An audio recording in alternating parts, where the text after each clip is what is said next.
কোটা বিরোধী আন্দোলনে নিজেদের অবস্থান জানিয়েছেন যেসব তারকা।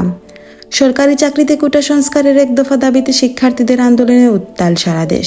শিক্ষার্থীরা সড়ক অবরোধ করে আন্দোলন করছেন। শিক্ষার্থীদের আন্দোলন নিয়ে এতদিন নীরব থাকলেও সোমবার ডাবির ঘটনায় সরব হয়েছেন দেশের বিনোদন জগতের অনেক তারকা। শিক্ষার্থীদের ওপর হামলার নিন্দা জানিয়ে কোটা সংস্কারের পক্ষে নিজেদের অবস্থান জানিয়েছেন তারা। চিত্রনায়িকা পরিমণি আহত এক শিক্ষার্থীর ছবি শেয়ার করে লিখেছেন, নারীর প্রতি সহিংসতায় আপনার জবান বন্ধ থাকলে আপনি মুনাফিক। শবনম বুবলি লিখেছেন, শিক্ষার্থীদের রক্ত ঝরবে কেন? প্রধানমন্ত্রীর কাছে অনুরোধ জানিয়ে অভিনেতা নিলয় আলমগীর লিখেছেন, মাননীয় প্রধানমন্ত্রী, আজকের ছাত্রছাত্রীরা আগামী দিনের ভবিষ্যৎ। তারাই একটা সময় দেশের হাল ধরবে।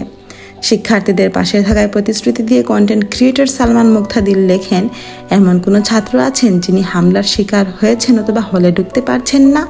আমি আপনাদের খেয়াল রাখব। চিত্রনায়ক সিয়াম আহমদ লিখেন, আমার ক্যাম্পাস রক্তাক্ত কেন? শিক্ষার্থীদের রক্ত ঝরবে কেন? শিক্ষার্থীদের আন্দোলনকে সমর্থন জানিয়ে নির্মাতা সুমন আনোয়ার লেখেন, দুর্দান্ত ঢাকা, উত্তেজিত দেশ, ঘুরে দাঁড়াবেই বাংলাদেশ।